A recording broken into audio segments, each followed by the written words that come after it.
That's what she said. Call this meeting to order. Please stand for the Pledge of Allegiance. I pledge allegiance to the flag of the United States of America and to the republic for which it stands, one nation, under God, indivisible, with liberty and justice for all. That sounded really good. Good morning. This is the Porter County Board of Commissioners meeting for August 15th, 2017. Move right along in the agenda. We have first Donna Kreiner to come forward from the Northwest Indiana Cancer Kids Foundation. And I believe you have a proclamation. I do. And I do too. Going to be reading it? I'll read it, but I was just looking for it. I'm right here. You have it. I just would like to say that we have some of our cancer moms here from Porter County. And so we just hope that you'll also encourage your citizens to participate in just awareness activities. It doesn't have to cost money, but just Yep. and we can send you some ideas. I think we did this last year too. We've done this, this is year 5. Yep. That we've done this year, and unfortunately, our family is growing instead of not, which is what we're looking for. So we do need to create awareness, and we appreciate this commission helping us do that. Yeah, ma'am, do you have any posters or anything We that? do. We have some posters that I'm actually leaving with Beth Harrison, one of our moms. She's doing some activities that will right over here at the amphitheater on September 12th. So those will be coming out, but we do have some. But if you would like to leave one with us, we'll get it to our building department and get it put out right out in the main stage here for everybody to see when they come in. And how about our other 18 buildings? Yeah, our other 18 buildings, yeah. September is, of course, Childhood Cancer Awareness Month. Not a lot of people know that. So we do appreciate you taking this time. And again, it has to start at home, and our community has, been kind of read what's gone on in the last year since we stood here. So Thank you. again. Thank you. So this is a proclamation for Childhood Cancer Awareness Month. That's for September 2017. In the past 12 months, more than 19 Northwest Indiana children have been diagnosed with cancer, some for the second time in the past year. 5 more Northwest Indiana children have lost their lives to cancer. Just want to pause there for a minute. Whereas childhood cancer remains the #1 disease-related killer of kids in the U.S., 1 in 5 children are terminal at diagnosis. 3 in 5 suffer life-altering impacts of treatment that significantly alter their quality of life. 1 in 285 children will be diagnosed with cancer before the age of 20.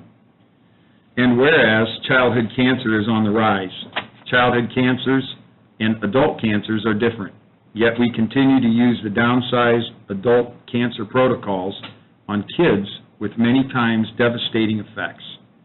The lack of childhood cancer research has tremendous impact to kids and significant cost to society, now and in the future. And whereas, despite these facts, childhood cancer research is vastly and consistently underfunded. Less than 4% of the National Cancer Institute's budget is solely dedicated to childhood cancer research. In 25 years, the FDA has initially approved only 2 drugs for any childhood cancer, and half of all chemotherapies used for children's cancers are over 25 years old. And whereas the incidence of childhood cancer is on the rise, with an estimated 15,700 children diagnosed every day, 43 per day, in the United States alone. Of those 43 children per day, 8 will die, and somewhere in the world, a child is diagnosed every 2 minutes. And whereas the incidence of cancer among adolescents and young adults is increasing at a greater rate than any other age group, except those over 65 years of age, and an estimated 2,900 children die each year of cancer in the United States alone. The average age of death for a child with cancer is 8, causing a child to lose 69 years of expected life. Whereas many adult cancers can be diagnosed early in 80% of kids, cancer has already spread to other areas of the body by the time it is diagnosed.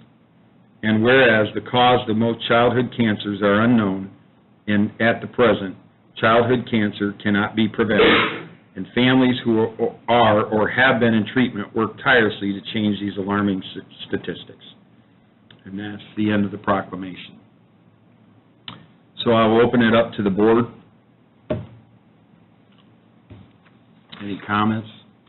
I see the awareness that you all are working on.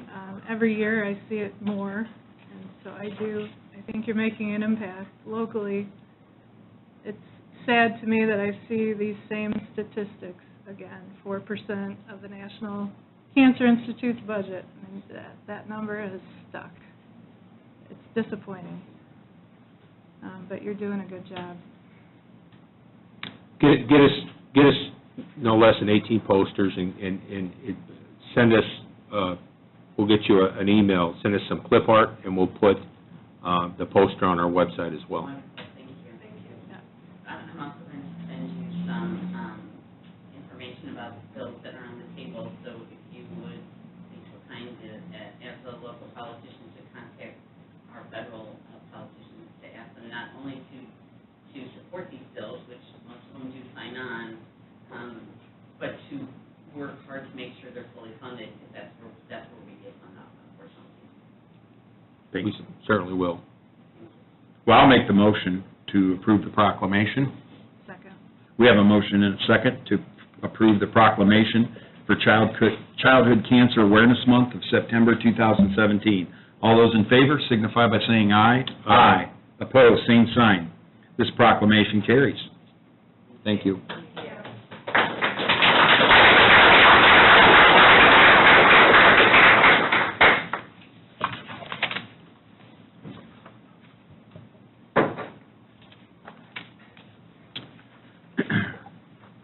We will now move to the consent agenda.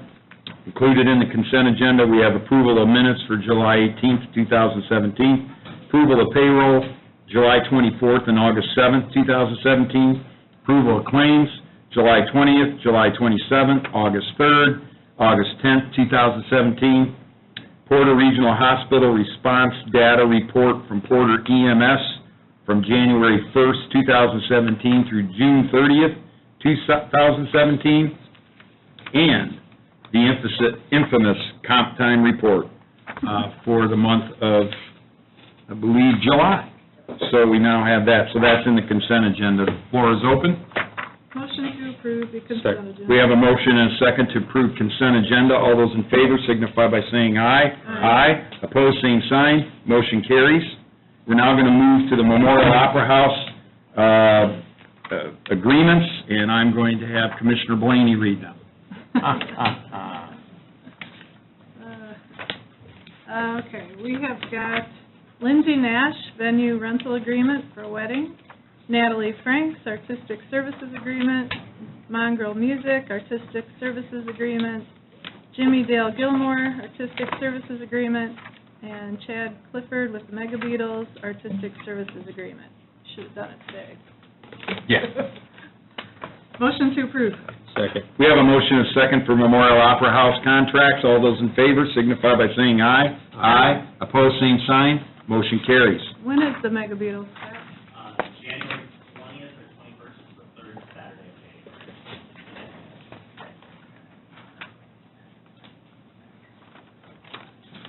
Okay. Now we go on to new business. Commissioners, we have board appointments to Peterborough. John, I don't think you need to come forward. I think we have one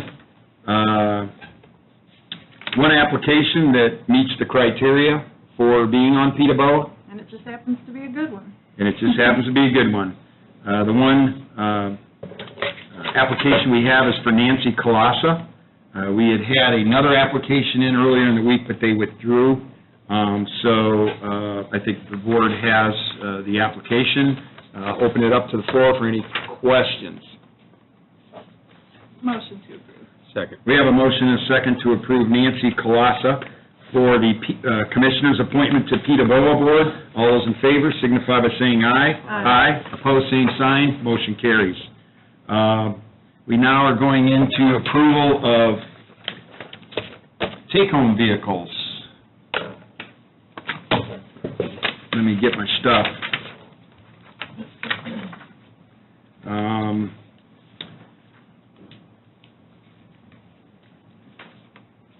What we decided to do, in the county's policy manual,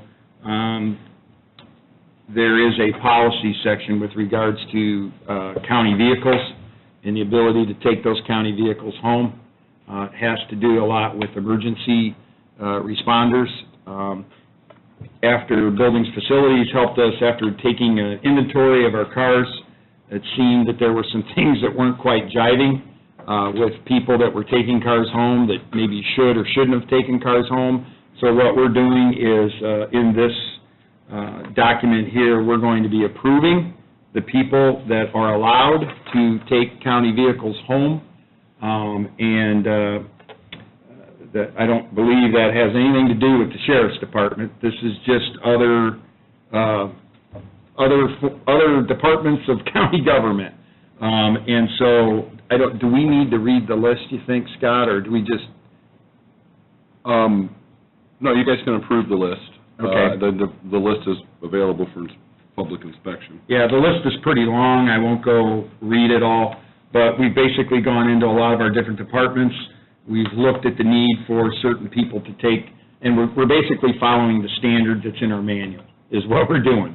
So we're enforcing the rules, is what we're doing.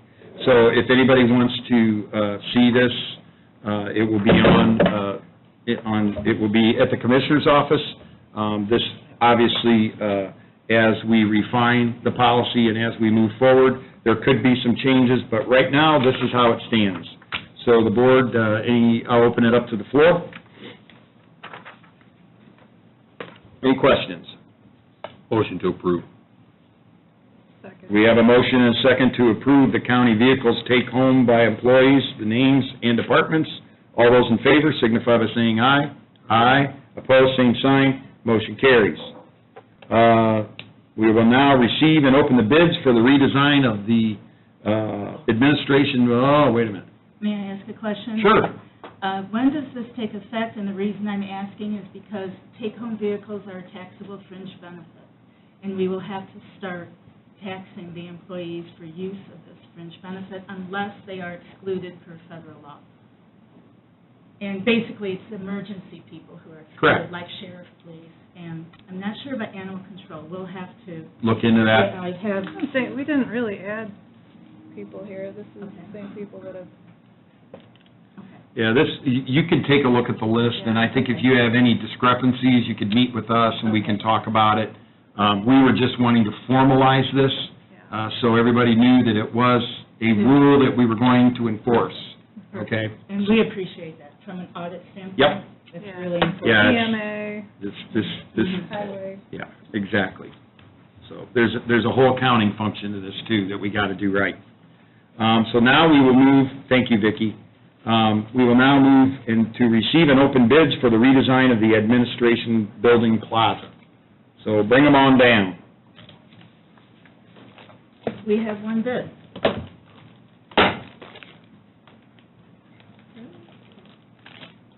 That's it. Wow, must be busy out there.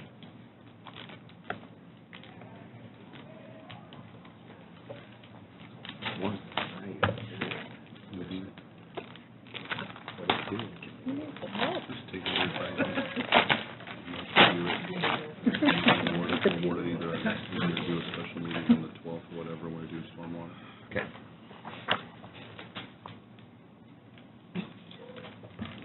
I knew it.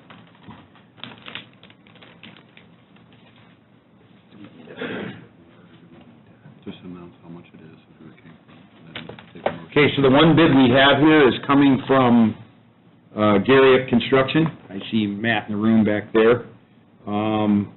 And the quote is for $793,500. So what we will do is we will take this contract, now that we've read it, we will take it under advisement, look into the legal part of the agreement, and then we will either call a special meeting or we will present at our next board meeting. We have some things to take care of in the council meeting coming up next week, so hopefully we'll have a little bit of clarity there as to how we're going to fund this. But we now have the number, $793,500. Which is far less than what we... We were giving guidance of around $1 million, and I figured it would come in a little bit less, but I didn't know the temperament of the market and who was busy and who wasn't busy, and a lot of times numbers have a lot to do with that. So that's very good news. Very good news, and a very reputable contractor, too. So that's good news. So the march for the capital improvement plan continues forward. So, number 4, DLZ, Larson Danielson Transmittal, Certificate of Substantial Completion for the new animal shelter. Come on up, Stephen. We can just call the next 3 off, really. We can do them all. We will also do the Larson Danielson change order number 2, and the Larson Danielson payment application number 11, in the amount of $88,321.41. Take it away, Stephen. Good morning. Yeah, good morning. So, thank you. The substantial completion is just the written document. It just needs to be executed by yourself as well as Larson Danielson. They've signed it, I believe, so, and we've also signed off on it. So that's really the key date for when warranty period begins. So it's a signature that needs to get executed on that. And so that date is a date to remember from warranties and so forth. Contractor is still responsible for product and workmanship for a 1-year period after that. Change order number 2 is, we've talked about this, I think, at previous meetings. This is just the formal document to execute the change orders in terms of the additions and also subtraction deducts from the project. So this does not include some of the recent, the signage and some other aspects after the fact. That would be part of change order 3. So this, once again, shouldn't be a surprise to you, but this is needs to be formally executed. And then the last item is pay app number 11. We've actually, this does include change order number 2 within it. We've also, they were asking for full payment. We've we've had some discussions with Larson Danielson, so we've come to an agreement to release everything except for $50,000 of their total amount. So you still have money to pick up some of the loose ends with the outstanding corrective actions and so forth. I would expect the next pay app would probably include change order number 3 and probably reduce that amount to $25,000, somewhere in that. So that would be at the next meeting. So I'll entertain any questions if you might have. Do we need to vote on these all together or individually? You can do them all together. We can? Motion to approve the Second. 3. So we have a motion and a second to approve the Larson Danielson Transmittal Certificate of Substantial Completion for the new animal shelter, change order number 2 for the animal shelter, and payment application number 11 in the amount of $88,321.41. All in favor, signify by saying aye. Aye. Opposed, same sign. Motion carries. Thank you, Stephen. Thank you. Number 7 on the docket is an ordinance of the Board of Commissioners of Porter County establishing and adopting a conflict of interest policy. This is second reading. Open it up to the floor.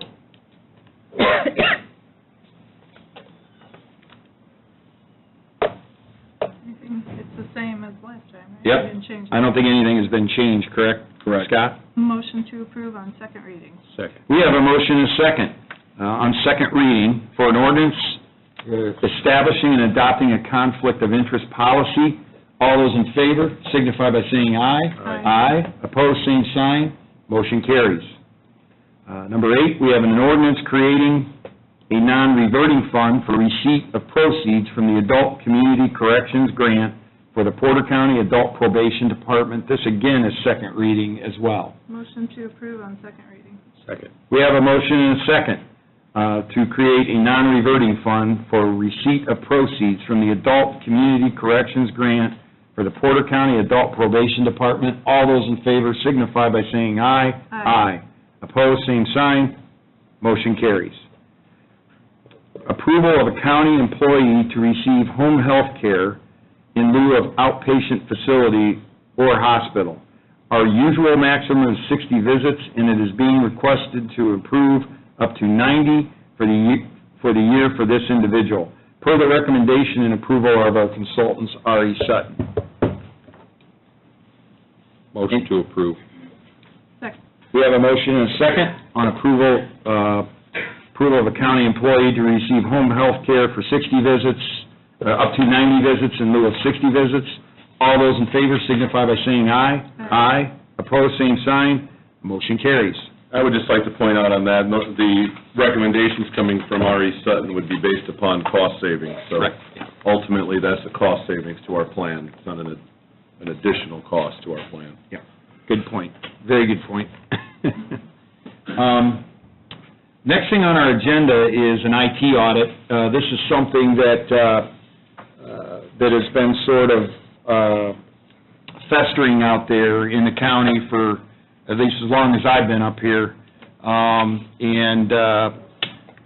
When it became very apparent this year when we were sitting down with Don Welson, head of our IT, and we started taking a look at a lot of the infrastructure that runs the county system.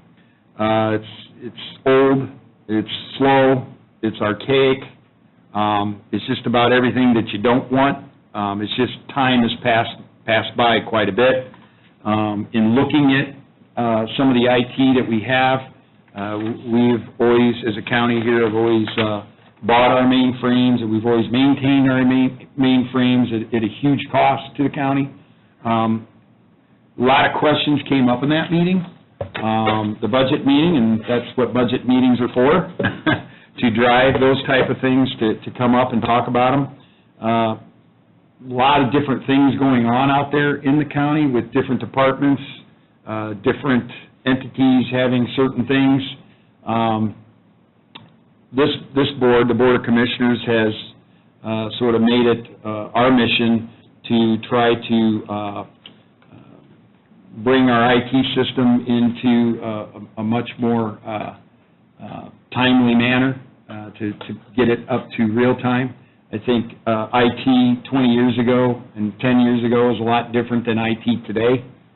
This equipment expires and wears out very quickly. It's a lot of the malware, a lot of the other cybersecurity things that are out there, a lot of information that we as a county have is very confidential, and it's very important information to have. In order for us to be able to really get our hands around this and to be able to manage this department, we have directed Don, they're both over there. We've directed Don to put some numbers together and talk to some companies about coming in and doing an IT audit for Porter County. I think it's long overdue. I think that it's going to touch on a lot of different departments. It's going to show some good best practices. It'll probably show some bad best practices. We're open to that. We want to see how we can get better at this. I think it's the wave of the future. I think that anybody that thinks it's not is, this is where it's all going, and I think as a county, we need to lead the way on that, and we need to have a system that is much more robust and is much more user-friendly, not only for the people that work in here, but also for the people in the community that maybe can't get to us sometimes or can't find these things out. They can go to our website and they can stay informed. And so this is a movement towards that. It's the first step. And with that, I've said my piece. I'd like to open it up to the floor to my fellow commissioners. And Well, the future lies in computers. And I mean, you just, all you have to do is read about, shopping malls closing, retail stores closing. People are doing more and more online, and we are a service-driven operation here. So, people are going to look for their help or our assistance online. The days are dwindling quickly where somebody's going to walk in here and ask for it. They're going to get online and ask for it. And I think that what this audit also accomplishes is to eliminate or to first bring to light any redundancy that may be going on where we're purchasing, one department is purchasing equipment that could very well be used by another department that already has it. And because we purchase literally hundreds of thousands of dollars worth of IT equipment, that it's in our best interest to know exactly what we have, where it's at, and what's its value. So I think it's a very good thing. Laura, you have any questions or comments, or? No downside to this. We Yep. need to do it. I think it will really help us give once the audit's performed, and we encourage all different departments that are going to be involved in this to be forthcoming, let us know. I mean, the only way that we can fix this is we gotta see what the problems are. And I think until you put everything on the table, once it's all on the table, it's problem solving, and it's all the other things that we do up here. It's just going to be a continual approach towards getting there, and that's what we're going to do. So we do have an audit presentation. We do have a proposal here. I don't think at this time, we didn't post it, so I don't think that we're going to vote on anything right now. I think we need to study this proposal. We need to see what we get for this money and how much it is, and then I think we put it on our next agenda. And in the meantime, if we can find some other people that may be interested in talking about this and giving us a proposal, we'll certainly vet that out over the next 30 days. So very excited about that, and it's something that's long overdue. Thank you, Don, and more meetings to come. Stormwater, next on the agenda is a stormwater $20 million bond discussion. This seems a little odd on our commissioner's agenda, but we, prior to this meeting at 9 o'clock, before every commissioner's meeting, the Stormwater Management Board meets, and we talk about a lot of different things that are going on with our stormwater department. And I can honestly say that since this has been formed a year and a half ago, we've hit the street running pretty hard. And we're doing a lot of work out there, and we're touching on a lot of things that haven't been touched in this county for a long time. We have a problem here in this county, and the problem is that 25 years ago, there were too many subdivisions that were put in with metal culvert pipe. And this is a legacy cost that we're going to have to take care of. And we're attacking that with the same vigor and venom that we're approaching this IT audit. This is, we've seen a lot of movement. We've done a lot of work out there so far. It's only a year and a half into it, and we're very pleased with the direction we're heading.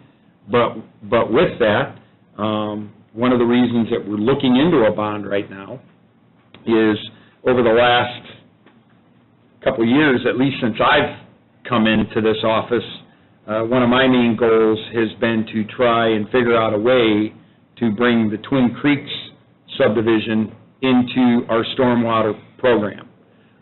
Twin Creeks is the word for South Haven, and they have a conservancy district there, Salt Creek Commons, and we have been meeting with them and talking to them over the last several years to try and convince them to come into the county stormwater system.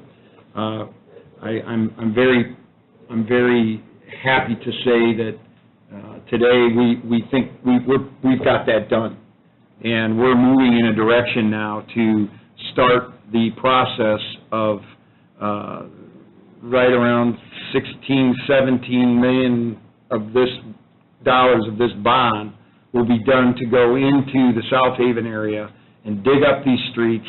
And these are streets that the county owns. These are our streets. And that stormwater is right under our streets, and it's failing. We're getting 4 to 5 sinkholes a year out here. The sinkholes are right next to sidewalks where kids play. It's not a good situation up there, and the system is failing. So our plan with this bond is to bring them into our district. They will be paying like everybody else pays, so there's no special deal here. This is straight up, dollar for dollar, like everybody else in unincorporated county pays, but they will be coming into our system, which now will allow us to go up there and fix this area to where there will really diminish the amount of flooding that has happened up there for years. And so we're very excited about that. It's a big project for the county to bring them in. There is also going to be some funds in here, and we've identified a list of other projects that we're going to be doing as well. With this bond and with the other projects, we're looking at some regional detention areas between certain cities and unincorporated areas. We're studying some other watershed areas that we need to take a look at. But it's not, this bond is just not for South Haven Twin Creeks. This is for the entire Stormwater Management Board, to where we can go out and do some other projects that are of larger significance that I think will continue to slow that water down, clean it up before we release it to Lake Michigan or release it to the river. And that's where our water goes, 50/50. So I think along with that bond, I know there's probably some people that are always concerned that we're maybe biting too much off. With this bond and with everything we have going on, this will still leave us around $1 million to $1.5 million a year to be able to go out and continue to do the projects that we're doing. That's a lot of money. When I came up here, we were given $200,000 a year to do the whole county, and we're going after it now. And the other thing that we've been coordinating with Highway, I know these are little things, nobody likes to talk about this stuff, but we actually have a program now where we're trying to get out and we're trying to dip our roads and dip our ditches before we pave them, because that also is going to help in the long-term benefit of how we maintain our roads. Our roads should last longer by doing it the right way. Some of these ditches haven't been cleaned, roadside ditches haven't been cleaned in a long time, so we're going to get after that too. And it's a march forward. It's a daunting task when you have 862 miles of road in this unincorporated county and you have a ditch on both sides. We call that job security. There's a lot of work to be done out there. But the highway focuses on the ditch drains, the Stormwater Management Board focuses on everything else. They are now talking together, they are now working together, and hopefully we can move this thing forward. I've said enough. Chime in, folks. Well, Jeff, you talked about the roads, the failing system in South Haven, how it was undermining the roads, and I think that once that was pointed out to Twin Creeks board, I think that was the tipping point that when they decided that they should move on the county's offer to inherit that. It was Porter County, if some of you may remember, like Bob Casarda, who was around at that time. In 94, 95, the Board of Commissioners actually created the Twin Creeks Conservancy District to address the stormwater issues that were just at that point really starting to develop. And unfortunately, because of the way it was set up, it's just, the problem got too voluminous for the Conservancy District on its own to manage, and the county recognized that over the years. And when we got into a position by developing our stormwater board and creating a resource where we could address a substantial bond to tackle all this, because the waiting is over here in South Haven's case. We can't wait. We shouldn't wait. I mean, it's got to the point now to where it's become a public safety issue as well as just a traffic issue with the sinkholes, deteriorating roads, and that's all going to change here, which is really a super thing. So people in South Haven and Salt Creek Commons, they're going to see a lot of work over the next 2 or 3 years going on out there. But at the end of the day, their infrastructure, which they travel, to and from work, school buses, to the grocery store, it's all going to improve. So that's the best thing out of it. Another thing to point out, too, the $20 million bond will be paid from the proceeds of the stormwater fund. This will not affect the general fund of Porter County. This is fund for fund. This is when we set up this fund, this money can't be spent for anything other than stormwater work. You can't do anything else with it. The statute is specific about that. But it will be paid by that fund, which again allows us to still do around $1 million to $1.5 million of work a year, which is a lot of work. The other thing that this will do is the amount of revenue that the Twin Creeks will be paying in pretty much satisfies a large portion of that bond. Okay, so this isn't, because we've heard people disagree in the past about, we're doing things and someone else isn't paying for it or whatever. That's not the case here. This has been thoughtfully considered, and we didn't want to drain our fund. We didn't want to put the Stormwater Board in contentious situations, so there's plenty here to get this done and to move forward. And we're very excited about it. We think it's a very, very important thing that has been lagging, as Commissioner Biggs said, way too long. So we're gonna fix it. So, Laura. You guys said it all. I'm excited to get it going. Humboldt County should be trying to raise everybody up to the level of quality of life we've come to expect. Yeah, there's people, usually when I talk to people about stormwater, the conversation lasts no more than 5 minutes because people's eyes start rolling back in their head. But this is a big day for us up here. I'm very excited about this. This is something, when I came into office, someone told me we could never do it. All right? Well, we did it. So, kudos to this board and kudos to the Stormwater Board for putting this together. This is another milestone that we achieved up here, and it's a big day for us. So, enough touting our horns, let's keep on moving with our business here, but... The only thing I would add is that we had a first reading of that resolution Yeah. for the bond this morning at the stormwater meeting. The publication and notice for the full public hearing, including anyone that would like to be for or against that, will be September 19th at 9 a.m., which is our normal Stormwater Board meeting time. I would also like to point out, because of the county's endowment and the foundation that we've set up here, we are going to be able to get some pretty decent interest rates here on bonds.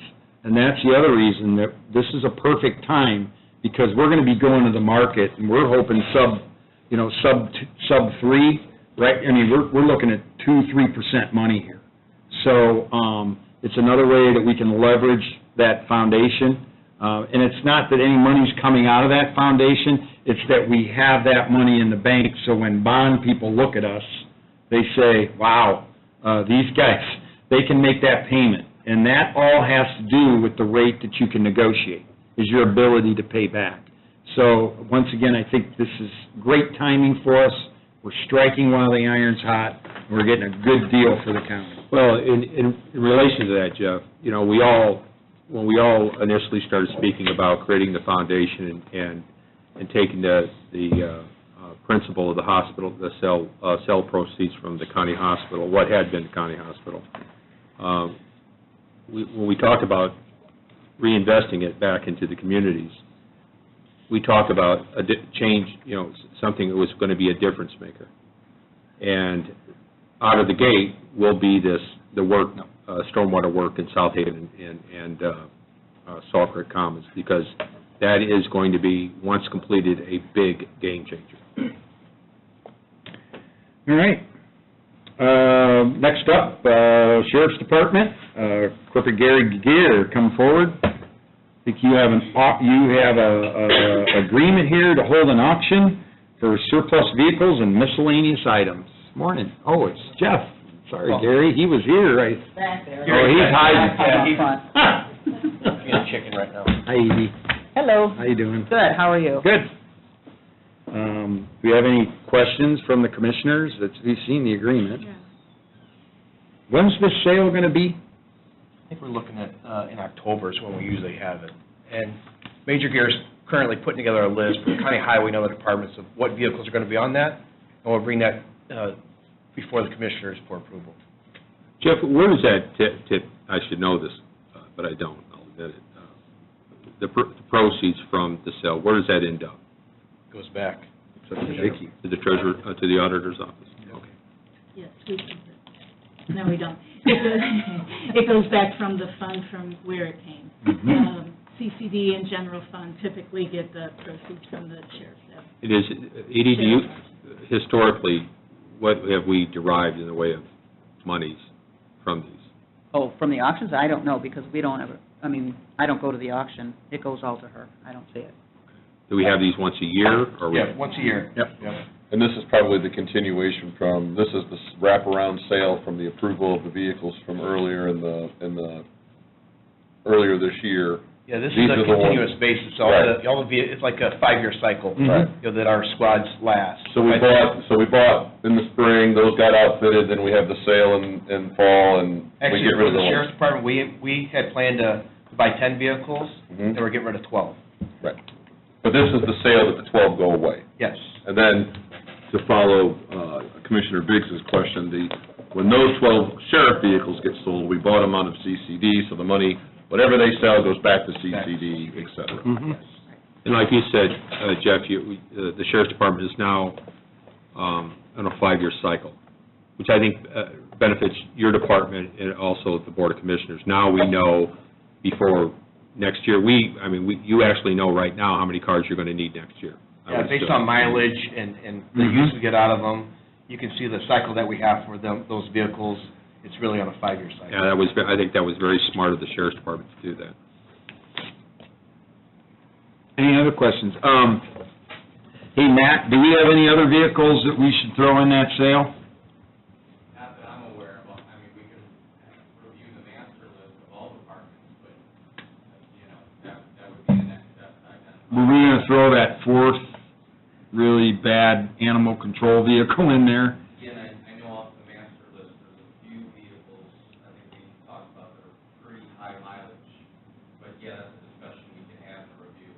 Could you put that, so when we meet with buildings, facilities next, could you have that for us so we can make some determinations to let these folks know what we want to put on that sale? Did you have a deadline when you had to advertise, send the list of vehicles to be advertised for sale?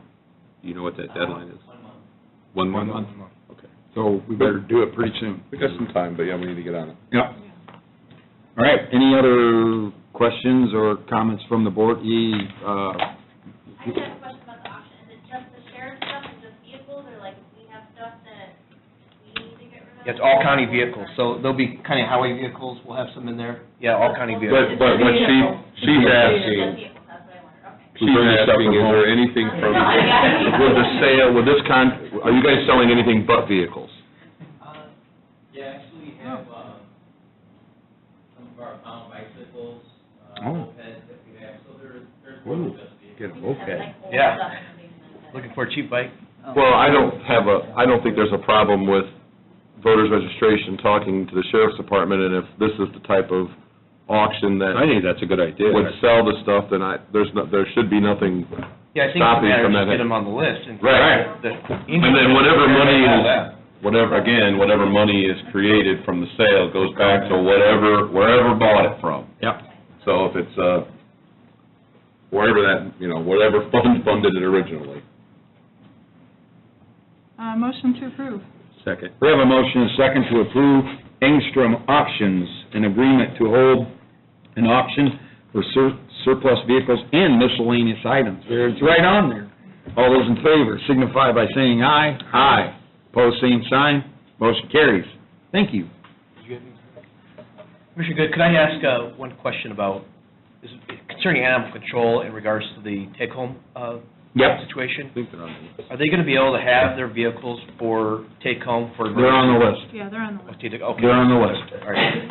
Yep. My little Yeah. boy's They there are in a going minute. to take them home. Yeah. They will. Oh, they will, They will. yeah. They're on the list, so that means they can. Okay.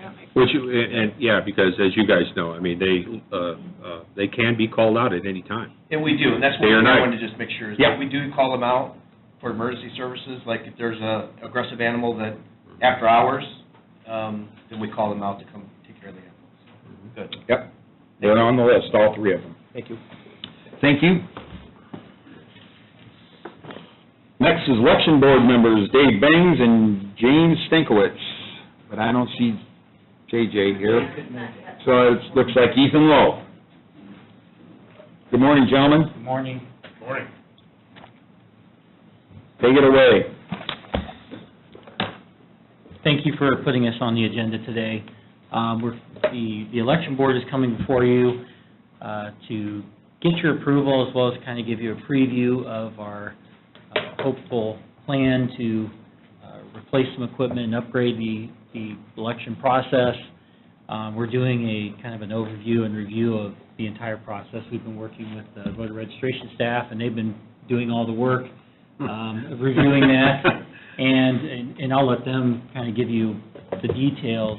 But at this point, what we're coming for today is kind of get your approval for the request for proposals on new election equipment to find out what the cost would be, what the different vendors will offer us, and kind of just to start the process of inquiring as to what options we do have. But that's what we're here for today, but I'll let Kathy and Sunny kind of give you an idea as to Great. what the overall big picture plan is. Good. I think you guys said it the best when you were talking about the IT audit and the future is computers, and we just want to bring the elections process into the future. We've outgrown our old equipment.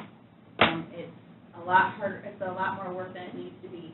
I'm sure with you guys, with elections, you guys are elected officials, you were sitting here in 2018 waiting for those election results that just weren't coming in. It's because of the workload that we're putting through those machines now, it's too much.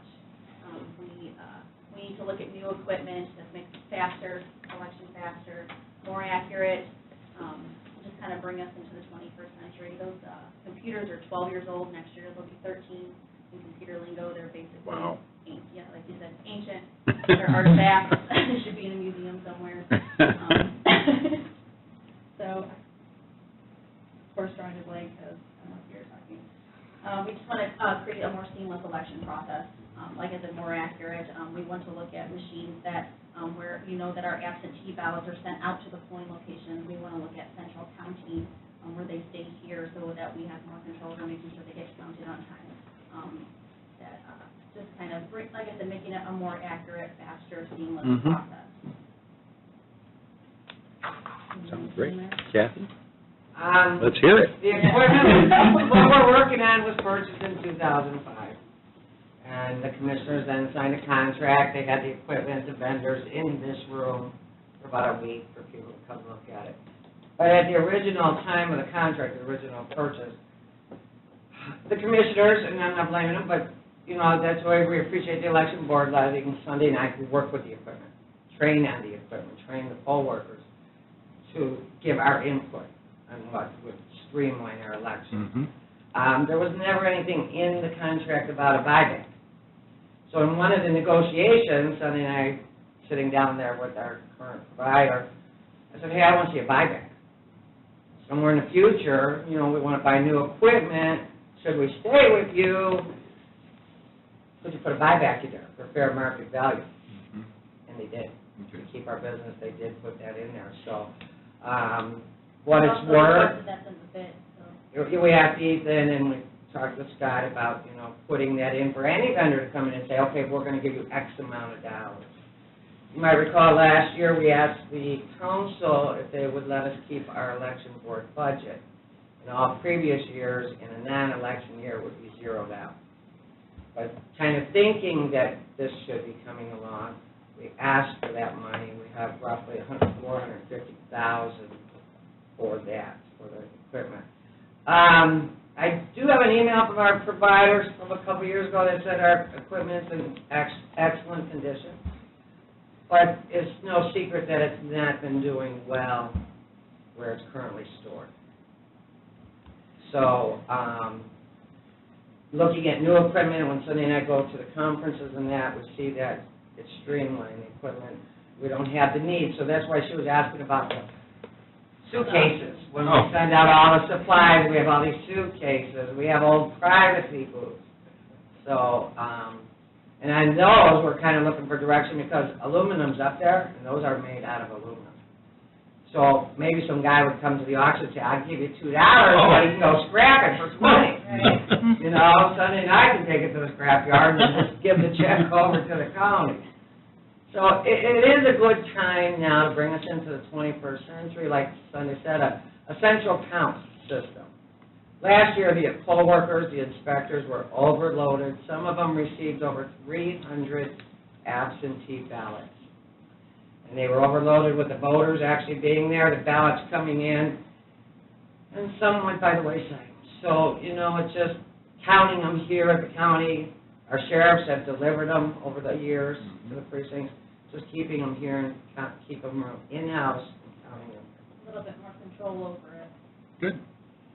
This is a good year. A lot of the, we have heard from other counties that they do want to buy our equipment. Oh. They have the older Eagle equipment, which is previous to our M100. So there are smaller counties that don't have the workload that we have, that do want to purchase our equipment. So this is the perfect time to do it with it being an off year and coming into a new election cycle.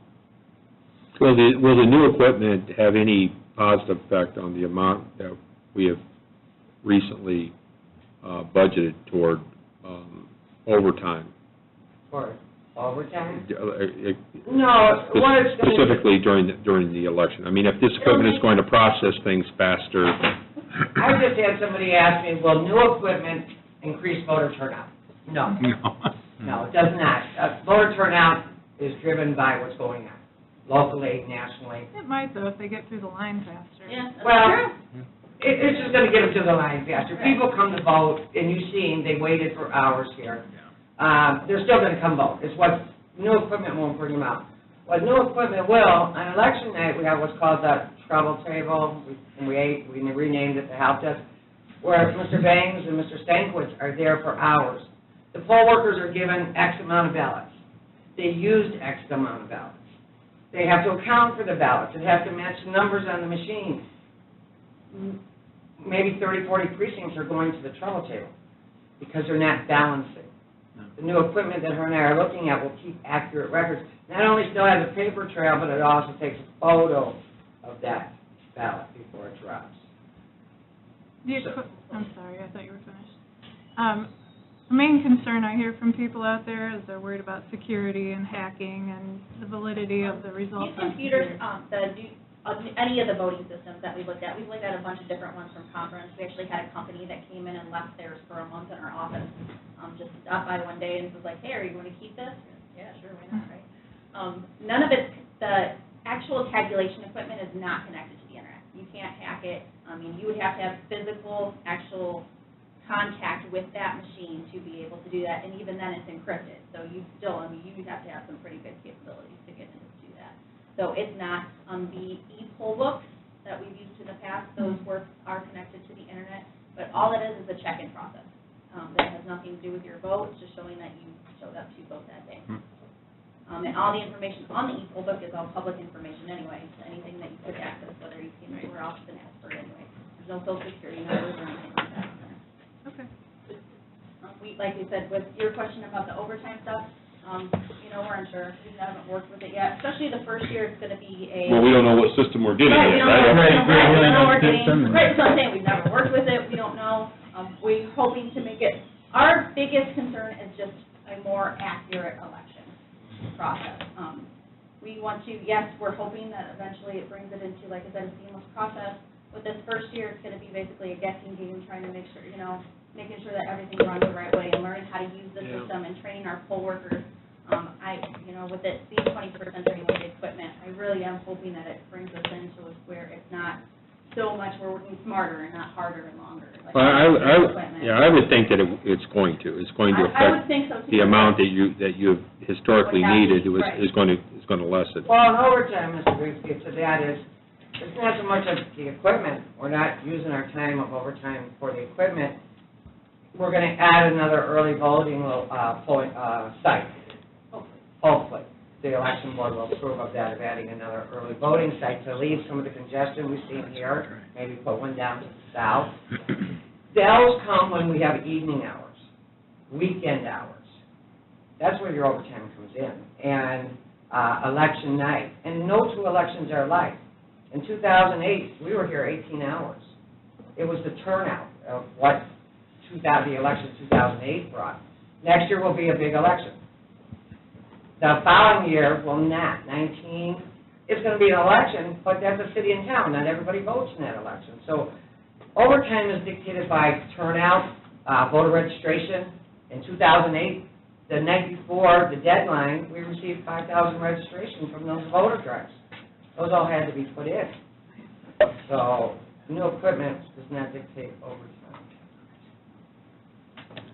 Well, it's encouraging to see you folks are working together and working towards a common goal, and that's awesome. So I'm going to open up the floor for the board to send you along your way here. Let's see what we can come up with. Motion to approve. Second. We have a motion and a second to approve the approval to solicit proposals for new election equipment. All those in favor signify by saying aye. Aye. Pose same sign. Motion carries. The journey begins. Thank you very much. Thank you very much. Thank you for all your hard work, too. Thank you. Have a good day. Yep. Scott McDonald, come on forward. Looking spiffy today? Do what I can. Huh? Morning. Morning. So it's clean. I was being complimentary. Thank you. So, you have a request for an additional appropriation from Fund 8300 IAC. Yes. In the amount of $7,779, it's a tongue twister, to account 4410 office equipment over $100. Funds awarded from the IAC Arts Operational Support Grant will be used for new box office equipment to make patron experience more efficient. Correct. Tell us a little bit about that. Sure. We're kind of in the same boat as everybody going through the IT audit right now, that our box office equipment is outdated. Our ticket printer is very, very slow. We have scanners for tickets that are almost 12 years old that are approaching end of life. And we need to get new ones in order to keep the amount of people that are coming to the Opera House moving through efficiently. Our events are just getting busier and busier. We had almost 300 people at the Local H concert last Saturday. We were sold out every performance of Joseph, and our upcoming concerts are already very, very well pre-sold. So we want to make sure that things are moving smoothly so that people continue to come back. So we applied for the AOS support grant from Indiana Arts Commission. They awarded it to us. So I would like to work with IT in order to spend this effectively, find out what's best for our box office. We're already talking to Showware, who is our vendor, about our needs, and they're kind of researching it for us and working with Stacy, my box office manager, to relay that information. Okay. Any questions from the board? We like when you go out and get grants for what you need. Thanks. Yep. Motion to approve. Second. We have a motion and a second to approve a request for additional appropriations for the Memorial Opera House. All those in favor signify by saying aye. Aye. Aye. Pose same sign. Motion carries. And now you have another grant. You want to tell us about this one, too? Sure. This is from the Indiana Department of Historic Preservation and Archaeology, and through the Indiana DNR, Department of Natural Resources, we received a grant in the amount of $70,000. It's a $35,000 matching grant in order to create a project manual for future restoration and rehabilitation projects to the Opera House. We're currently vetting architects because once we get this approved, we can open up the bidding process. We have a startup meeting with the DNR sometime between August 29th and September 1st. They're facing staffing shortages right now as well, so they're just trying to kind of work everybody in for those meetings. So as soon as we have that startup meeting, we can release to the public as far as getting bids for architects to take a look at this and see what they can do to keep our gem of a building there and how we want to phase out restoration projects to it. And I think it's very there's a lot of forethought there by you and your staff there going after this money. Thank you. What this does, this is not committing the county to restoring the Memorial Opera House. What this is step two, really. Yeah. The grant was step one. We've been awarded it. Now, this is the next step for a design professional, and we're looking very closely and to make Yes. sure that they have a lot of historical, Yes. architectural experience. And this will basically develop a roadmap Yes. of what needs to happen in the building, what needs to be, interior structures, exterior, plumbing, HVAC, electrical, auditorium, seats, the whole deal. Correct. And so what this does is this starts that march and putting it into a document to where now we can start the plan of moving forward in a step-by-step basis. I'm sure we'll be talking about funding it at some point, but you'll have a very active foundation too. Yes. So I think it's going to be a combination of some fundraising and some, hopefully, county proceeds. But I'm excited. It's a jewel. You folks have turned it around in the last couple of years, and couldn't be more proud of what's going on there, but now it's time again to get after it and take the next step. So, Absolutely. any questions from the commissioners or any other? Great to see the foundation working so well Yes, with you. And, absolutely. They're committed to helping out with any of the match as well. They're already working on fundraising for that match, so we don't have to take it out of operations or anything along those lines. Before you get up and move away here, where are we at with the new curtains and Sure. the new show curtain, what do you call that? Grand. It's a grand curtain. I actually received a quote from Mainstage Curtains. I've been looking at a couple different vendors, and Mainstage came in the least expensive by far. They undercut what I was expecting to pay by almost $10,000. Oh. So they're sending me drawings next week. We're headed out to a conference in Texas, my staff and I, this week, but they'll be sending out drawings next week so we can take a look at those. I will gladly pass those along to the commissioners so you have an idea of what we're looking at. And then Exquisite Draperies is another group that we're looking at, and for the draperies in the house and shutters for the Palladium windows. And she's working on getting a quote for me right now. So there's some fabrics that are on back order, so she's just waiting to get numbers to me, and as soon as I have those, I'll pass those on to you. So with the new painting that we did last winter, and hopefully this coming winter, we'll have, the interior will be pretty well spiffed up. It'll look fantastic. I'm Awesome. really, really excited about it. It's extra polish for our 125th anniversary, so And was very, that very exciting. The grand curtain quotes, I mean, was that apples to apples? Yeah, I was shocked. There's a couple places that exclusively deal with it, and Mainstage has locations all over the country, so they're able to undercut everybody because they're That's what they considered local. They have fabric houses in Wisconsin and Tennessee versus New York and California, so it's just a little bit easier to get people here to do what they need to do. And again, those items that we're upgrading in yours came, I think, the Board of Commissioners and the foundation. Correct. Split the cost of this. So Yes. the foundation is really working with us to help subsidize some of the costs of these things, and we're really excited that, once again, everybody's working together. Yes, getting her it's a good going. feeling. So, yep. Any other questions for the board? What do you do with the old curtain? The old curtain, a robe. For you, for the commissioners. Yes. It actually depends. The slag that was hanging over the curtain, the valance part of it, has dry rotted to a point that I don't think that that's going to be useful to anybody. But the drapery itself, the functional curtain part, we might look into donating it to a school or another theater, depending on need and what condition it's in. It's been washed a couple days.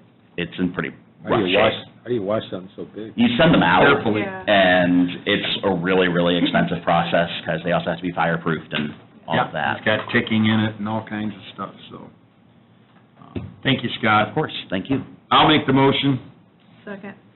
We have a motion and a second for request for additional appropriations from Fund 8155 Memorial Opera House in the amount of $70,000 to account 3950 contractual. All those in favor signify by saying aye. Aye. Opposed, same sign. Motion carries. Thank you. It's exciting, It let's is very go. exciting. It is very Go. exciting. The journey begins. Thanks, Scott. Yep. Oh, you got some more Got stuff. some more I'm things. sorry, I flipped the page. You have a request for transfer of funds, 4915 MOH, in the amount of $1,000 from account 3760 royalties to account 3130, training and education, to train 8 employees in adult first aid, CPR, and AED. Mhm. And that is? That is Red Cross training for first aid. We discovered that with increased volume, of course, comes increased risk.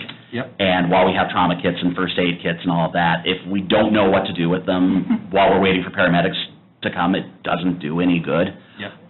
So I discussed this with my staff in a meeting, and we decided that this was a good move Yep. for everybody to have training that's at events. Yep. So, Motion to approve. Yep. We have a motion and a second to approve request to transfer funds, 4915, the amount of $1,000 to account 3760. All those in favor signify by saying aye. Aye. Pose same sign, motion carries. I'd also like to point out, as of record, that, I think it was about, 4 or 5 months ago, we actually had a gentleman that went into cardiac arrest at the Expo Center, Mhm. and we had the portable paddles there, Right. and it actually brought him back to life. So it is important. It does happen in our venues. It happens in our facilities. We have to be ready for it. Absolutely. And we are, and this is another step towards that. Thank you. mhm. An ordinance for deposit of funds received from the Indiana Arts Commission grant. Oh, I got to do one of those things, those first reading things, okay? Yeah, Scott got a couple of more grants, one from the Indiana Arts Commission grant. This one's a little different than the one we were talking about earlier, correct? What was the difference? The one from last year was project support, this one's operational support. And then we also have one from the Indiana Department of Natural Resources grant. So these are the two ordinances, first reading to establish those funds to be able to deposit those grants. So we're going to recess our meeting right now and open up a public hearing. This will be first reading for this ordinance.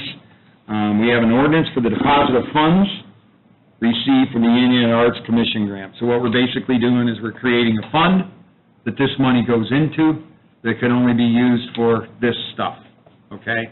And this takes 2 readings. This is the first reading. The second reading will be at our next commissioner meeting. So we are now in a public hearing. I'd like to first invite anybody to come forward who is for this ordinance. This is first call. Second call, anybody wishing to come forward and speak in behalf of this ordinance. Third and final time, anybody come forward wishing to speak for this ordinance. We'll now move first call for anybody wishing to speak in opposition of this ordinance. Second call, anybody wishing to come forward and speaking in opposition of this ordinance. Third and final call, anybody wishing to come forward and speak against this ordinance.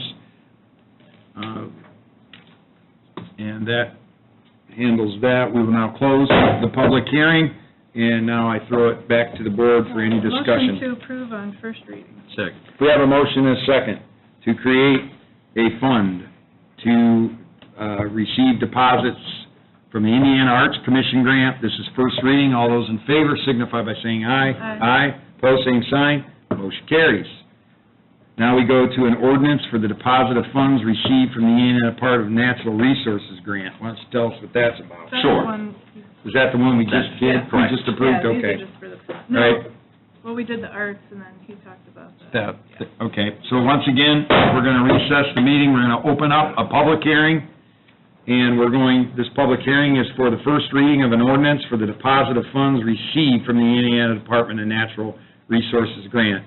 Again, I would like to, on behalf of anybody wishing to come forward to speak for this ordinance, come forward. Second call, anybody wishing to come forward and speak for this ordinance.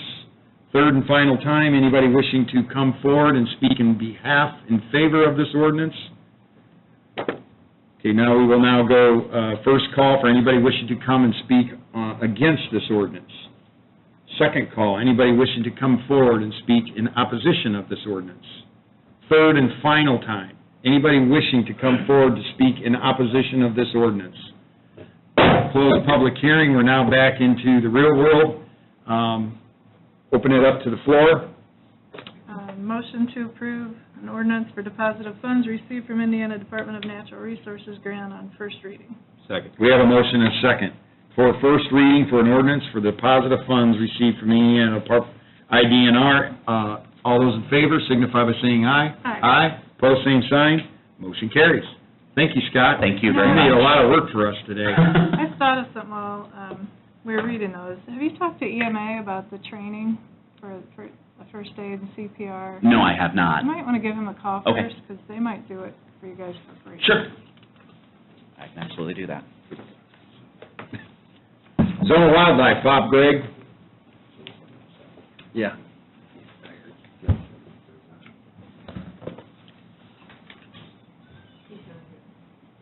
Okay, I guess we'll move on. Expo Center, Lori Daly. Should we do that if he's not here? Yeah. Okay, you can sit there.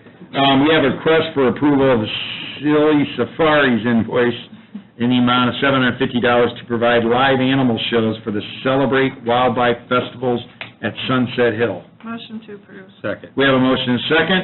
All those in favor signify by saying aye. Aye. Pose same sign. Motion carries. I should use them on New Year's Eve, Yeah.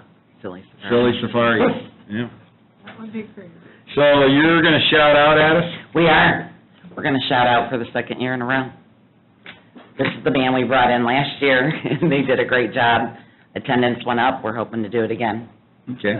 And that's for your New Year's Eve celebration? It is. All right. Any questions from the board? Motion to approve.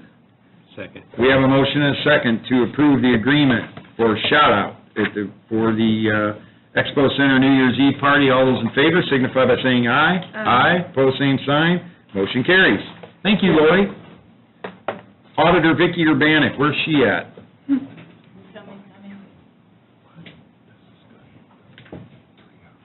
Commissioners, before I begin, I'd like to answer Commissioner Biggs' question. You asked how much did the sheriff auction net last year.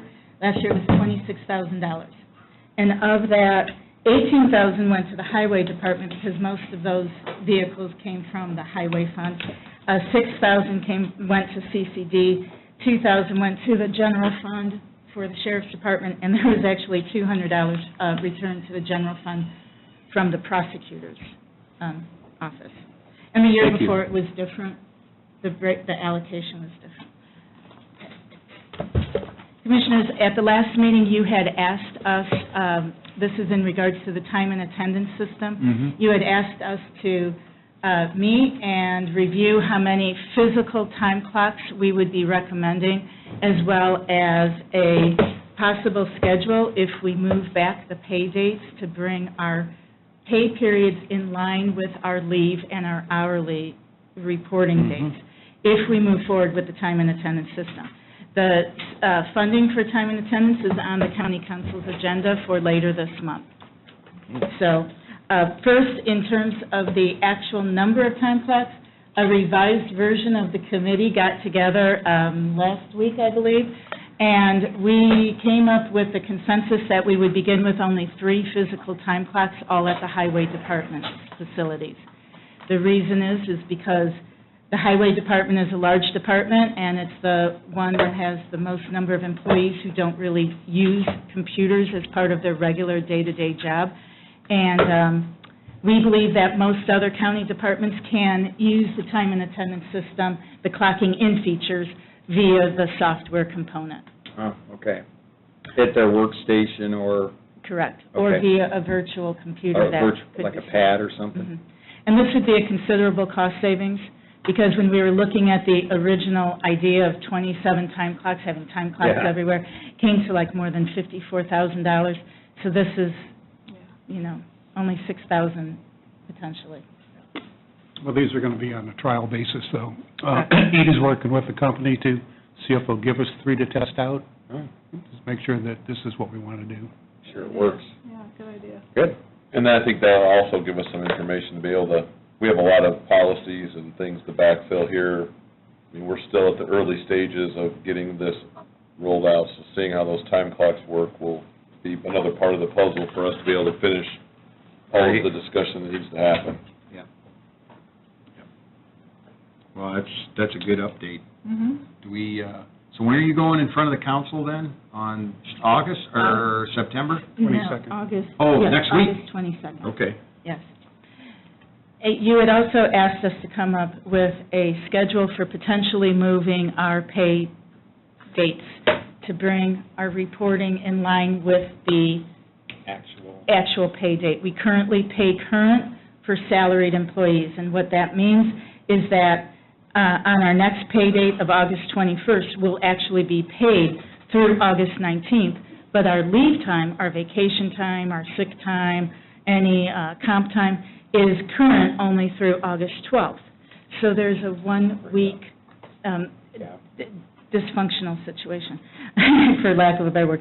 So what we are suggesting is that if we move forward with time and attendance, we would be moving back the pay date by 1 day for every pay period until we bring the two schedules in line with each other. The beauty of potentially going forward with it now is because we would only have to make 3 adjustments because of the Labor Day holiday. The Labor Day holiday, our regular pay normally would have been September 4th, but now it's going to be September 5th, even if we don't do anything. So the pay date is Tuesday anyway. Then the next pay period, instead of September 18th, it would be September 20th, a Wednesday. Then the next one, instead of October 2nd, it would be October 5th, a Thursday. And then the very last change would be the final change. Instead of October 16th, the pay date would be Friday, October 20th. And from that time forward, every other Friday, would be our actual pay date. Everyone gets paid on October 20th. The leave time is recorded and reported on the October 14th. The hourly hours are reported and recorded on October 14th. Everyone's in line, and there's a 1 week sync between, 1 week gap between the actual day that people get paid and the day that their leave time is reported. So everything is brought together. Okay. Now, to minimize the impact on the employees by moving back 1 day, the first pay on September 5th shouldn't make much of a difference because that's what we would be paid anyway on September 5th. But the county council is going to hear longevity, and so we were hoping to tie that in, the longevity bonuses, potentially for the September 20th pay. So on that Wednesday, when employees might start feeling a little bit of a crunch because they have to wait an extra day, and in some cases several days, if you're used to getting paid on a Saturday, even though we technically don't get paid on Monday, then employees who get the longevity bonuses will see a little bit of a bump in their pay.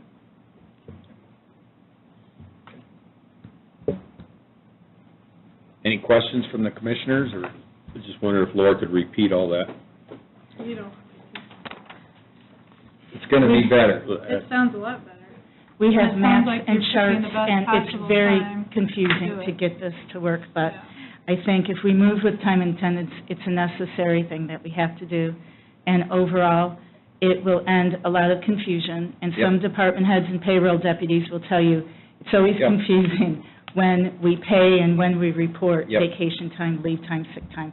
Then, of course, there's always the employees who either get terminated or they up and quit, and we have problems recording the vacation time Yep. or the sick time, bringing it all Or up. real time. Yeah. So, good. All right. Thank you. Does that say that you would consent to the schedule outlined Do we need if to we vote move on forward that? with time and attendance? I guess we can vote on it contingent upon the council funding the actual software, Okay. because then yes, let's do it that way. Yeah, okay. So basically, we need I'll make the motion to approve contingent on the council approving the software needed for the change. Second. We have a motion and a second to approve software contingent upon council approval. All those in favor signify by saying aye. Aye. Aye. Pose same sign. Motion carries. Thank you. Thank you. We're getting there. Getting there. Next, we got Highway, Andy McKay. This is a request to approve the installation of an amber LED light blinker beacon and the red LED blinker stop signs for the intersection of County Road 400 West, McCool Road, and County Road 875 North, Robbins Road. The total amount quoted is $10,083.30. Correct. Are these those same ones we put at Meridian and? Yes, up at the north. 700 last year? They're solar powered, so Right. there's no electric, and they just blink to draw your attention to the intersection of the signs. Yeah, Commissioner Biggs, why don't you sort of, this is the one you... Well, we unfortunately, as the board may remember, earlier, I think last spring, unfortunately had a fatality at that intersection. And the request went out on social media, you know, can the intersection be improved? Why isn't it improved? So I contacted the Sheriff's Department and asked them to do a traffic accident study.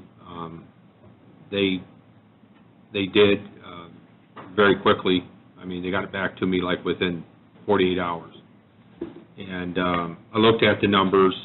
There were roughly nearly 100 accidents there reported since 2007.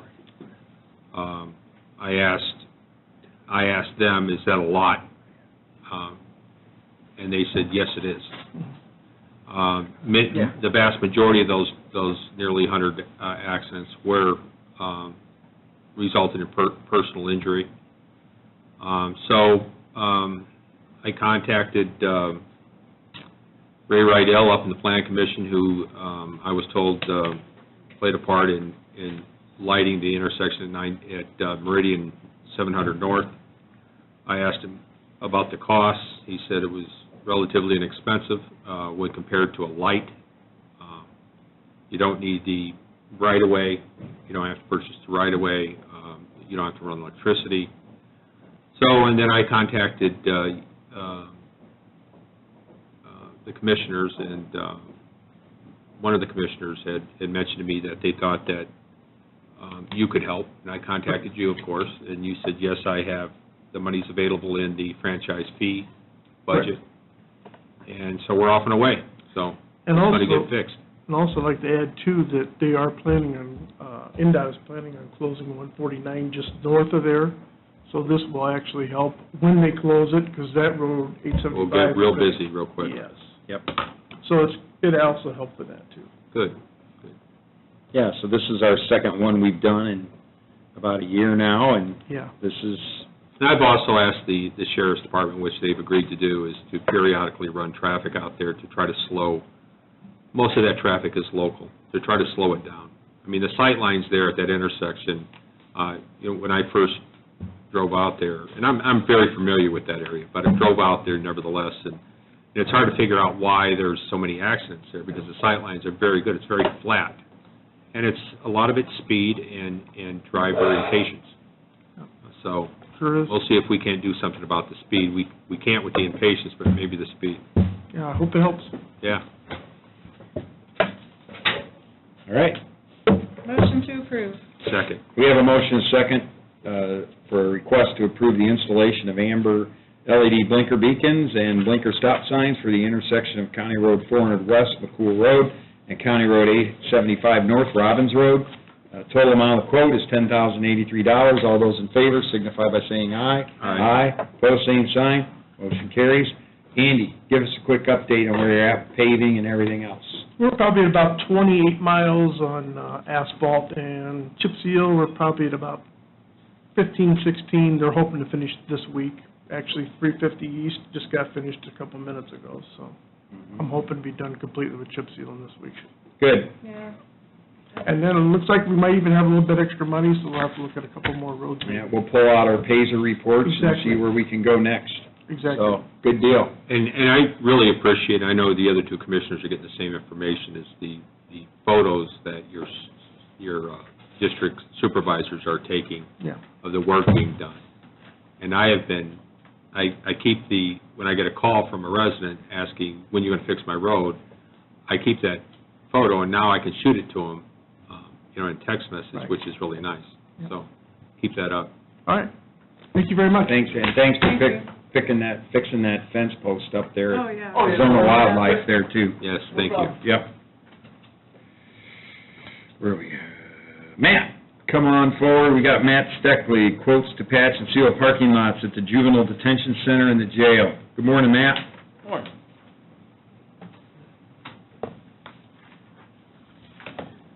This is to follow up. I know at our last facilities meeting, I had asked to move forward with this. I have the funds in my budget. To my understanding and my homework, it's never been done. That the JDC in the jail, as far back as anyone can go, have never been striped or seal coated or fill cracked. Both of them are extremely due, obviously. I went out to bid with, I believe, 6 local contractors within Porter County. 4 responded. All of them received the exact scope of work from me. We talked that with vetting seal coating vendors, it's kind of, you really got to do your homework on them. So Boyd Asphalt, who's local here in Valpo, they actually won both. I'm asking to award Boyd Asphalt for both the jail and the JDC. So I actually seen their work firsthand. They did the Dynasty Charter Fitness lot there. I've seen several parking lots with their signs. I went and looked at them. Matt Frost, I believe, in Public Works in Valpo, really big fan of Boyd and has used them. So I've had a meeting with the owner of Boyd, so I feel really confident that this is going to be done right, and both facilities that have found out that we're looking to do this were really quite happy. It needs to be done, so. Are we sealing it or blacktopping it? Seal coating, Seal striping, coating. and then any and all repairs. The potholes are there, the cracks, yep, everything, so. I know there was an issue behind the sheriff's department as the drive going up to the Sally Port.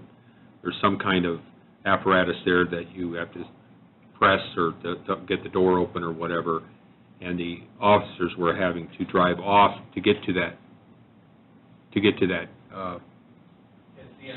intercom system. And so because they had to do that, there's a rut now, because they literally had to drive off the sidewalk. Okay. One of I guess would be the left wheel, or wheels. So, and I had asked to see if we could fill that in, up next to the intercom, so. Yeah, I'll meet with, I'll specifically look at that area, definitely. I'm not aware of it, but we'll take care of it. Okay. Yeah.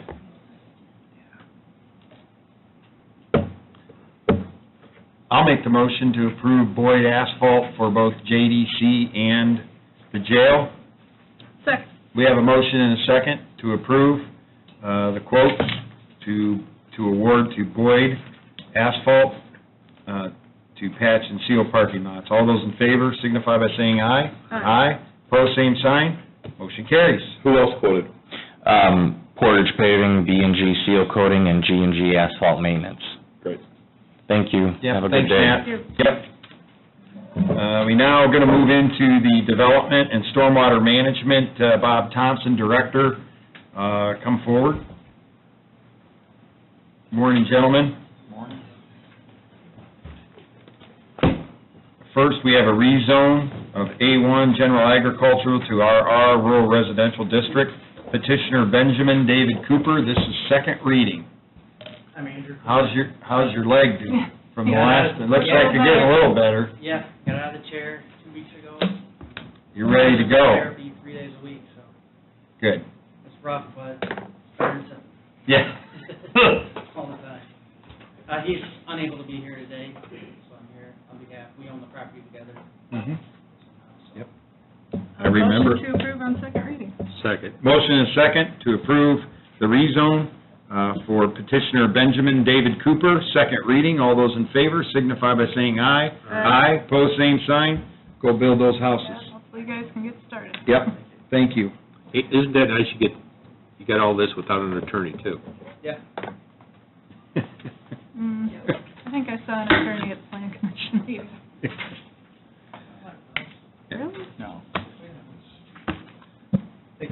Thank You're you. welcome. We got Porter County Bridge Inventory and Inspection Program Underwater Inspection Report. Why don't you fill us in here, gentlemen? Yeah, so this is a report from Beam, Longus, and Neff. A handful of our bridges require routine underwater inspection. Plans to replace 2 of those bridges are currently in the design phase, or that design phase is soon underway. The reports found that the in-water elements of the 5 remaining bridges, so the inspection report covered those 5 remaining bridges, are in satisfactory or good condition. There were some maintenance and monitoring tasks identified within the reports.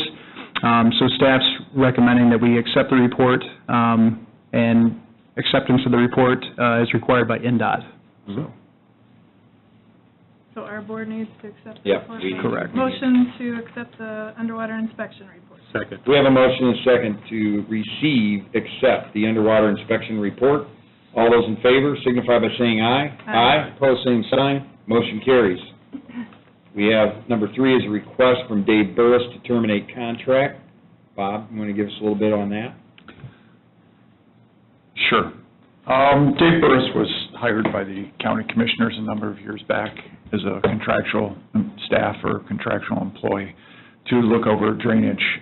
Since we have started the stormwater department on that, and Mike is on board, it's been just trying to fit it in. So I sat down and talked with Dave, and I thought, we both agreed it would probably be best to terminate the contract.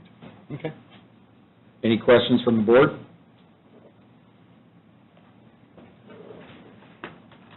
Do we have any motions? Motion to terminate contract. Second. We have a motion and a second to terminate contract from Dave Burris. All those in favor signify by saying aye. Aye. Aye, pose same sign, motion carries. Short form of agreement between Porter County Government and American Structure Point for Porter County Bridge 135, Decking, I think. bridge decking for superstructure replacement. And which one's 135? This is the one up on Old Porter Road in the Okay. city of Portage. Okay. It's over Salt Creek. This is mainly the superstructure of the decking of the bridge, the beams that are going to be there, but they are also going to do a non-destructive testing of the abutment walls to make sure that they're sufficient. Mike and I sat down and talked with them, and there's a number of items in this agreement that we've asked for to be, as far as like addendums and stuff. Our goal is to be staffed to be able to do some of these things on it, but at the time, if we're not able to do it, such as, giving an example, the construction inspections or possibly the permitting of the, through DNR and also Army Corps, if we feel that we're not staffed, then part of the agreement has the cost in there for them to take over, but there's a number of addendum items, and it was based off of Mike's and my conversations with Structure Point. Okay. Any comments or questions from the other commissioners? Motion to approve. Second. We have a motion and a second to approve the short form agreement between Porter County, American Structure Point for Bridge 135 for bridge decking and superstructure replacement and testing. All those in favor signify by saying aye. Aye. Pose same sign, motion carries. And number 5, agreement for engineering services for Porter County Bridge 84 with Ciabra Group for bridge replacement. Bridge 84 is down there on 800 South, it's west of Hebron, right before the Lake Porter County Line Road. This is a total replacement of the bridge. It's in need of it, definitely, for sure. Again, Mike and I sat down with Ciabra, and we outlined the items that we want them to go forward with, and also, again, as an addendums and other supplements on that, items that we feel if we're staffed, we're going to be able to take care of. If we're not, then we'll turn it over to them again, just as we're doing this with all the contracts. Our biggest one that we're trying to hope that we're going to be staffed to do are the construction inspections. Which I think will save us some money. It's saved Quite a bit of money. Yeah. considerable amount of money. Yep. Motion to approve agreement for engineering services for Porter County Bridge number 84 with Ciabra Group. Second. We have a motion and a second. All those in favor signify by saying aye. Aye. Pose same sign. Motion carries. We're to the last page. We're getting down to the wire here. We would do it. Sandra S. Porter Phillips from the Portage Township Schools is not here, so this is a request for approval by Sandra S. Porter Phillips, Portage Township Schools Teen Court Coordinator, to hold teen court in Judge Gent's courtroom for the school year 2017-2018. Judge Gent has given her approval. Teen court will start in September. Motion to approve. Second. We have a motion and a second for approval of teen court in Judge Gent's office for 2017-2018. All those in favor signify by saying aye. Aye. Aye, pose same sign, motion carries. Yeah. Yep. Now we're into the part, if anybody wants to come before the commissioners, I would like to make an announcement, though, before that. In the audience, we have, I asked him when I saw him at the grocery store Saturday, to have Mike Brickner stand up, and we'd like to welcome Mike. He's taking over the 911 director responsibilities and EMA responsibilities for the county, and I told him we were having a meeting today, and we'd like to show him off and have him come on up, and you have a few words to say, whatever, Mike, but I just can't say enough how glad we are that you're part of the team now, and we look forward to the march towards a more robust and better 911 system. So, Well, I always have a few words to say. I know, here's your chance. Well, first of all, thank you very much. I really look at this as a wonderful opportunity. I've said this before. My last day as the chief of police in Valparaiso was Friday. So, that's kind of exciting in a way. Change is I think, creates some anxiety, it creates some excitement, but it's also healthy. And I'm looking forward to this opportunity. Thank you to the commissioners and, for creating this position. I've said before that, I think that we have some outstanding people that are working in our public safety and 911 EMA. And, not to kind of quote from Mayor Costas just a little bit about the book that we all read, Good to Great. It's taking a good organization and making it better. And that's what we're looking to do. And looking forward to working with the fire departments, police departments, all public safety, and again, I just want to thank the commissioners for this opportunity. Appreciate it. I didn't expect to have to say anything, but I'm putting you on the spot. I always say a few words. You're in the hot seat. So your last day was Friday. My last day Will was be Friday. Will be Friday. And you start here the 21st. Correct. What a slacker. Sorry? No, yes, and you're all invited to, we're having a retirement get together, I don't know if this is proper or not. Sure it is. On Friday, if the old strong goes 5 to 9, please come. I appreciate that, so looking forward to it. Looking forward to the journey, Mike. Yep. Thank you. Glad you're with us. Thanks. Yep. Any other, we have a, come forward, speak into the microphone, give your name, address.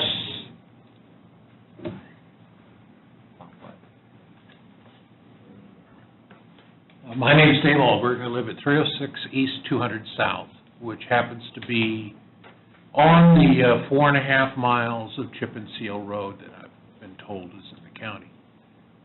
This project was started in late May, early June.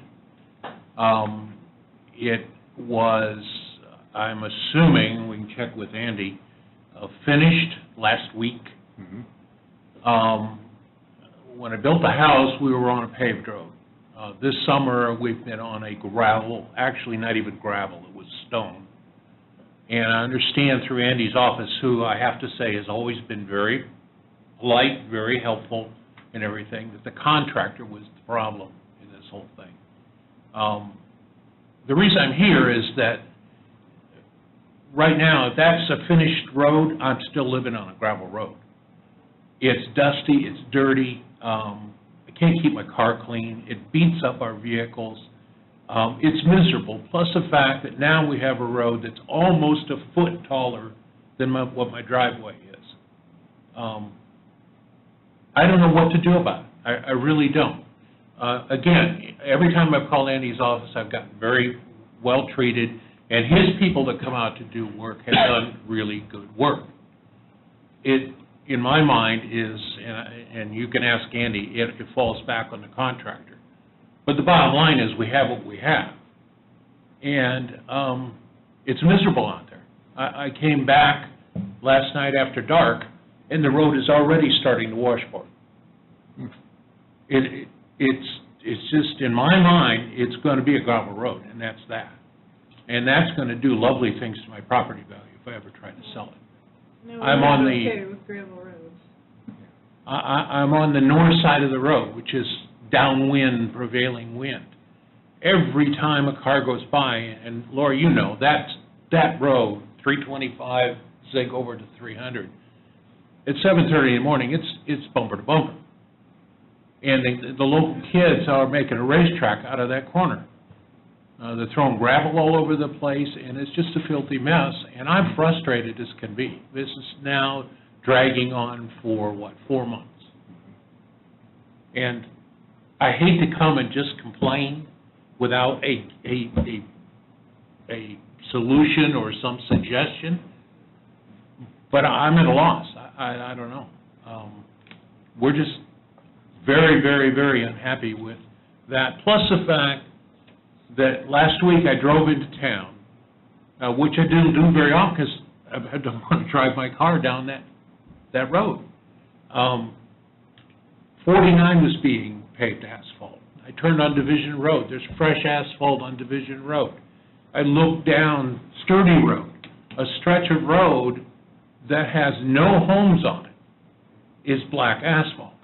I go down to Sager Road, it's all black asphalt.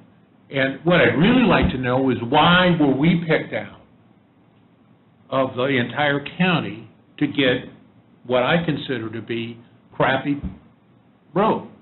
You basically destroyed the road. It's just a gravel road. I don't know if you have an answer. I don't know if Andy has. Well, I'm just hearing this for the first time, so I'd have to go out and take a look at it and try to determine what's going on out there. We really feel badly done by the county in this particular instance. We would much rather have the old road back. Is Andy, could you speak? Yeah, please do. Part of the chip seal process is they spray an emulsion down. I don't know if you were home. Yep. But they spray an emulsion down, and then from there they lay stone on top of it, and then they do it in 2 layers.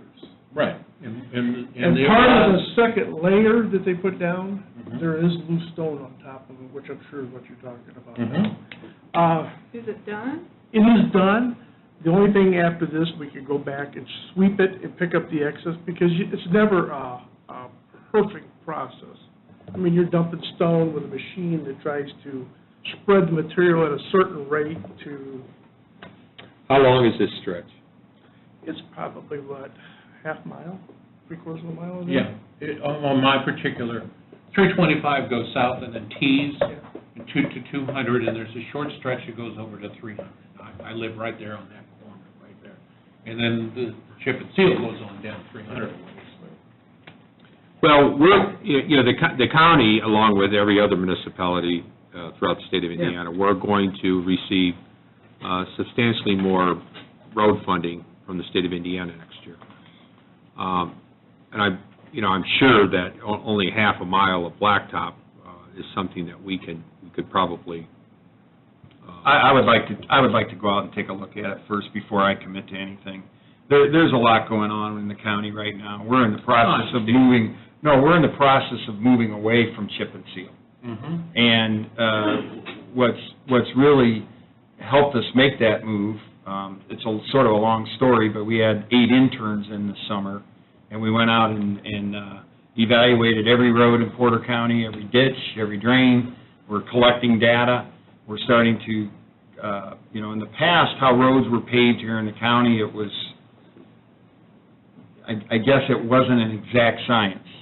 Yeah, understood. And we're in the middle right now of trying to transition from that imperfect world to more of a perfect world where we have quantitative data that we can look at every road and who it's servicing and everything. we're still working, this year is our last year that we're working off that older program. After next year, we will be looking at things a lot differently. We'll have the data on every road. We'll be able to determine what roads, in our opinion, we won't have any gravel roads in this county, but we're really moving away from chip and seal roads. And the analysis that we've done is over a 10 to 12-year period, a chip and seal road has actually cost more than a paved road, because you're doing a chip and seal road anywhere 5 to 6 years is all the use that you're getting out of it, and then you have to turn around and do it again. Okay. So, as I'm probably not... I understand what you're saying, but what I'm hearing is that it would have been better to blacktop that. Well, I didn't say that. I have to go out and look at it. We have to determine, I have to see what we have in the system for Pazer, what does paver Plus it system goes say. off the road count. Exactly. Traffic and everything else. Yep, there's a whole series of data that goes into this. In the So, meantime, though, the difference between the road and the driveway. yeah, that's what's troubling to me. Yeah. Yeah, we can go in there, we'll taper them off normally. This whole week, I got 15 trucks tied up. I know, I understand. Well, And come back people, and- Yeah. especially the guy with the scraper, Yeah. did a wonderful job. Yeah. But I'm telling you, you can't see it during the daytime, but you can see it at night. It's already, Yeah, our chip and seal guys, sort of our contractor, because we don't have the equipment to do chip and seal the way. Understood. And we contracted them with every year, and this year Amy called and told, they left us in the lurch. From the time we ground the road till they showed up was almost 3 months, and that has not happened in the past. And we're not... In the meantime, there were chunks of limestone like this, and my cars both have the tire inflation lights. They were coming on every 2 or 3 days. So, I mean, I can't quantify the damage that was done, but there has been a price for us to pay to get this lousy road. And I hope you understand, I don't want to drag this out. No, The frustration of it all is, it's very irritating. Okay. When I look at other roads with no residents at all on them, and they're got nice black asphalt. Well, the one road that you're talking about that nobody lives on, there are houses that live on it. And the reason that that road was paved this year was when Smoke Road was shut down for almost a year and a half, there were several roads that took a tremendous beating because of the detour action of Smoke Road being shut down for over a year and a half. And that was in response to fixing those roads that took a tremendous amount of wear and tear during that period. So we were just coming back trying to correct that problem from the detour of Smoke Road. And, right, Andy, I mean, So, that yeah. was... And then we got another one this year, Mander Road. Yep. In Jim's area, it's being turned over. Because of the Crap. detours. Yeah. So, but we'll get out there, we'll take a look at it, we'll see if I'd appreciate that. we'll get all in. I mean, the whole idea is that the tar, and then you put that thinner, smaller stone, which I appreciate, and it's supposed to go down into that asphalt. Yeah. We've had hard sunshine, plenty of temperature and everything. It's not going anywhere. It's not going in. And like I say, I might have to, I'll get a sweeper out there and get a sweep as soon as I got one freed up. Yeah, I understand. Okay. Will you check the other driveways in that area? Yeah, while you're sure out will. there? Yeah. Like I said, hopefully Yeah, next week 'cause we can start. there's really touching them up. only 3, maybe 4 houses Yeah, but- involved in that stretch. And I know there was another stretch down 200, and is it where no houses at all, so, yeah. Right, that was a single seal on 600, I think Yeah. you're thinking of probably. Okay. Yep. All right, thank you for your... Thank you, sir. And We'll get on it. Hey, thank you.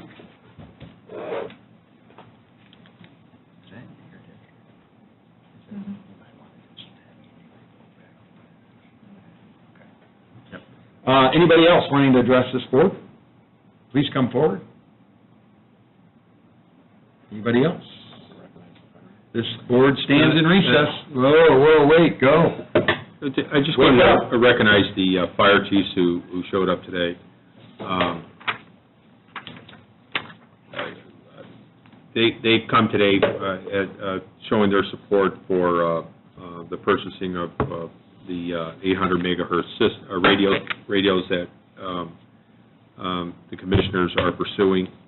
I know the Couts, Hebron fire departments just recently, in the South County fire departments, as a whole, received a $750,000 federal grant toward the purchase of their radios.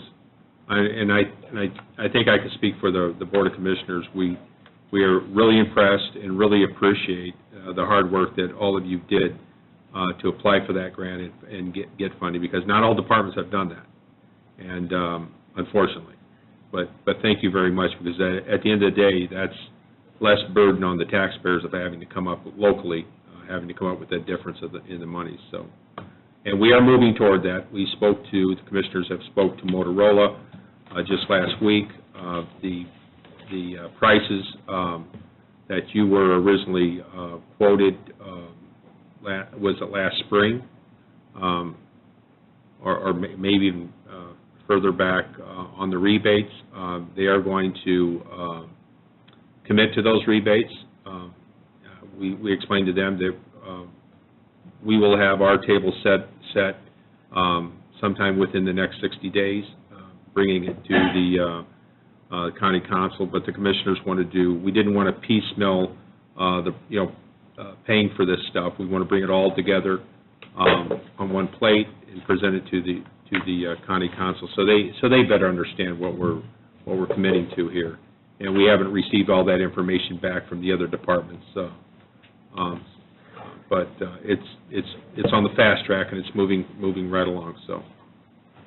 Yeah, just to follow up, it was just a matter of how we're going to fund it all.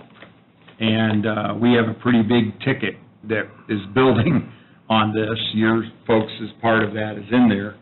But we want to be able to put it all together to the council, so it's $1 amount. And we think we've identified the fund that we'd like to use that money from, but we need to get the counts and everything for all the other people in place, so it's coming shortly, though. We're going to get this done here, and but again, kudos to you folks for going out and doing that. That was huge to the county, so thank you. But we're on it, and it was just a timing glitch for us right now, but we're working with the council, and we'll get it up there, because we're going to need radios to turn this thing on. And while we're on that, I mean, and kudos also go out to the cities of Valparaiso and Portage and the town of Chesterton. Now, those are just the ones I'm aware of, because they also took the initiative, and they purchased their radios. They are in possession of their radios, which is great news for us, because we went into this thinking that we're going to have to go out and buy 800 megahertz radios for every police department and fire department in Porter County, and that simply is not going to be the case. Thank goodness. So, do you have any questions? Nope. This board stands in recess.